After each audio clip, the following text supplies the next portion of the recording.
Au nom du Père et du Fils et du Saint-Esprit. Le Seigneur soit avec vous. Premier motif de soulager les âmes du purgatoire. La gloire de Dieu. Le premier motif qui doit nous engager à hâter par tous les moyens possibles la délivrance des saintes âmes du purgatoire est la gloire qui en revient à Dieu.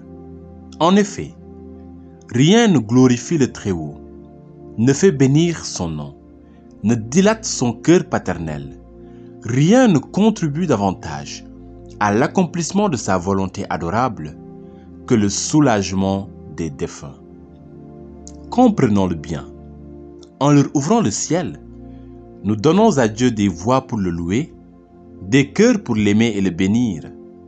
Nous lui donnons des âmes qui vont se consumer au pied du trône de son éternité, dans les ardeurs d'un amour si pur, si parfait et si grand, qu'il ne nous est pas même donné de le comprendre dans le lieu de notre exil. Il n'est rien de plus agréable au Seigneur, disait saint Augustin, que le soulagement et la délivrance des fidèles trépassés. C'est beau, ajoutait Bourdaloue, un apostolat plus beau, plus grand et plus méritoire que la conversion des pécheurs, des infidèles et des païens. Hâtons-nous donc de satisfaire aux droits de la justice divine pour procurer cette glorification. Ces âmes feront pour nous dans le ciel ce que nous faisons si mal dans ce monde. Ce sont des voix pures, angéliques, qui diront pour nous ce cantique de la patrie que nous ne pouvons pas chanter sur une terre étrangère. C'est par leur chant de triomphe que nous glorifierons le Dieu de toute gloire et de toute majesté. Et ce Dieu qui a promis de ne point laisser sans récompense un verre d'eau froide donné à un pauvre en son nom, comblera de largesse ceux qui se dévouent pour lui donner des âmes qu'il aime tendrement. Souvenons-nous qu'en délivrant ces âmes par nos actes d'amour, non seulement nous glorifions Dieu, mais nous réjouissons le ciel tout entier. L'entrée d'un nouvel élu dans cette belle patrie est une fête de famille pour tous ses heureux habitants. Chacun d'eux l'accueille et le félicite avec une joie fraternelle. Marie, la mère de miséricorde, la consolatrice de l'Église souffrante, tressaille d'une sainte allégresse, s'unit à Jésus pour déposer sur son front la couronne de gloire et d'immortalité promise au vainqueur. Son ange gardien et son saint patron le saluent avec une joie ineffable et le félicitent de sa délivrance et de son bonheur. Toute la cour céleste qui se réjouit à la conversion d'un pécheur se réjouit davantage encore en voyant augmenter le nombre des élus. Elle entonne de nouvelles hymnes à la gloire de l'agneau divin, dont la grâce, victorieuse de la faiblesse humaine, élève les fils d'Adam sur les trônes des anges déchus. Attachons-nous à une dévotion si agréable à Dieu et à tous ses amis. Prêtons l'oreille, non plus aux gémissements des âmes du purgatoire, mais aux pressantes invitations de Jésus-Christ, de la Sainte Vierge et des saints, qui nous supplient d'introduire près d'eux, dans la cité du bonheur, nos frères et sœurs qui pleurent dans le purgatoire. Rendons ces orphelins à leur Père qui est au ciel, ces pauvres exilés à leur patrie éternelle. Un jour, bientôt, nous irons les rejoindre et partager leur félicité. Un exemple concret qui est raconté au livre de Daniel. Le roi de Perse, Darius, avait fait une loi dont la violation comportait la peine d'être exposé aux lions et dévoré par eux. Le prophète Daniel, adorateur du vrai Dieu, ne pouvant se soumettre à cette loi païenne, fut accusé comme violateur de la volonté royale. Le roi qui aimait Daniel fut désolé de savoir qu'il venait d'être accusé d'un crime, le faisant condamner à la fosse aux lions. Mais pour ne pas se mettre en opposition avec la loi qu'il venait de porter, il consentit à ce que le prophète fût précipité dans cette épouvantable fosse. Cependant, en le laissant partir, il lui dit: Daniel, serviteur de Dieu, va tranquille. Ce que je ne puis pas faire, moi, sans blesser ma justice, j'ai confiance que le Dieu que tu adores le fera, et il te délivrera dans sa miséricorde. En effet, Dieu veilla miraculeusement sur Daniel. Il ferma d'abord la gueule des lions qui, au lieu d'être ses bourreaux, étaient devenus ses gardiens. Ensuite, il envoya son ange pour lui porter à manger. Voilà l'image de ce qui arrive aux âmes du purgatoire. Dieu, en les voyant entachées de péché, endettés envers sa justice, ne peut pas les admettre dans le paradis. Il est obligé de les laisser aller dans la prison de l'expiation et il leur dit avec confiance: Allez-y, car ce que je ne puis pas faire à cause de ma justice, vous, âme chrétienne, vous le ferez. Vous serez les ministres de ma miséricorde. Vous êtes constituées libératrices du purgatoire, comme Moïse fut libérateur du peuple d'Israël en Égypte. À vous, alors, de soulager et de délivrer ces pauvres prisonnières. À vous de leur porter la nourriture spirituelle qu'elles attendent avec impatience.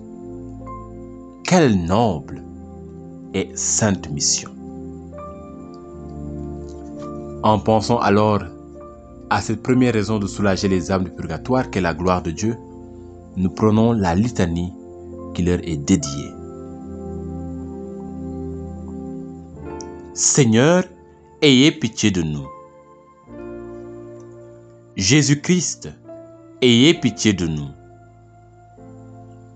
Seigneur, ayez pitié de nous. Jésus-Christ, écoutez-nous. Jésus-Christ, exaucez-nous. Répondez: ayez pitié des fidèles défunts. Père céleste qui êtes Dieu, Fils rédempteur du monde qui êtes Dieu, Esprit Saint qui êtes Dieu,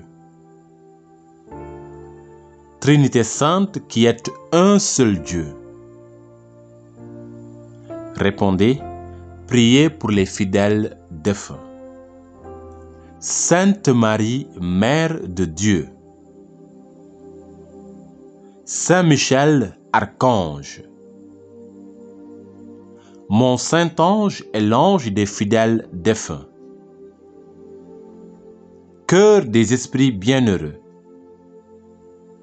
Saint Joseph et Saint Jean-Baptiste. Vous tous, saints patriarches et prophètes.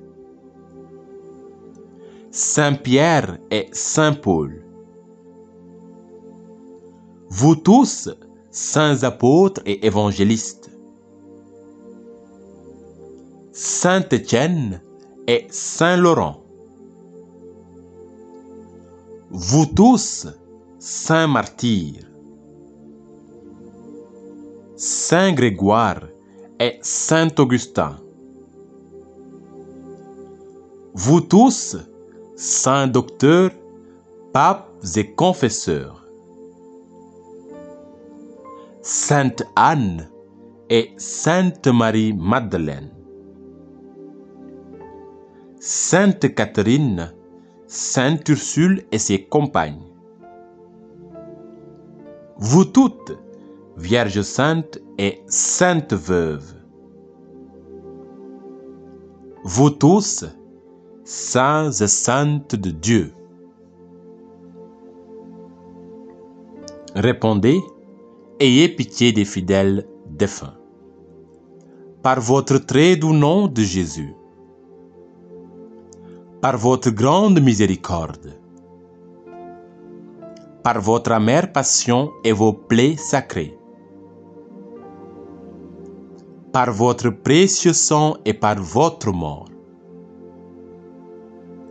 Répondez: exaucez-nous, Seigneur. Pauvres pécheurs que nous sommes, daignez faire miséricorde à tous les fidèles défunts.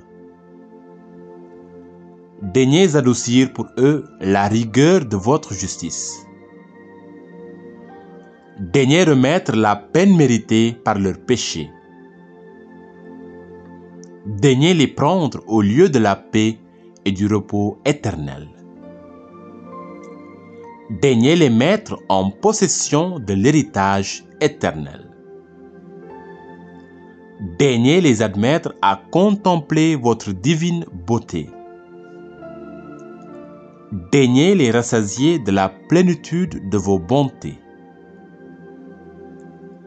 Daignez accomplir entièrement leur désir du salut. Daignez accorder le repos spécialement aux âmes de nos parents, amis et bienfaiteurs. Daignez accorder votre miséricorde aux âmes pour lesquelles personne ne prie. Que le saint sacrifice de la messe et les saintes communions offertes pour eux leur soient profitables.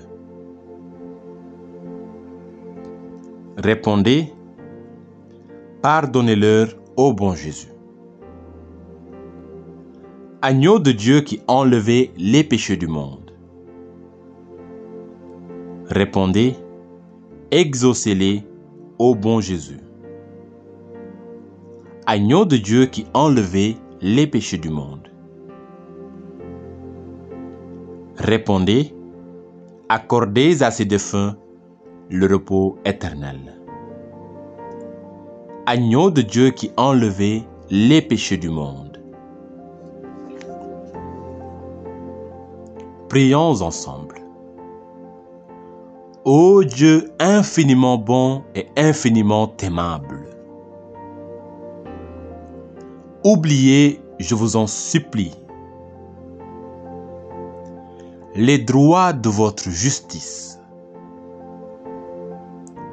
pour ne vous souvenir que de ceux de votre miséricorde. Exercez-la dans toute son étendue, sur ces âmes qui vous sont si chères. Ouvrez-leur votre sein paternel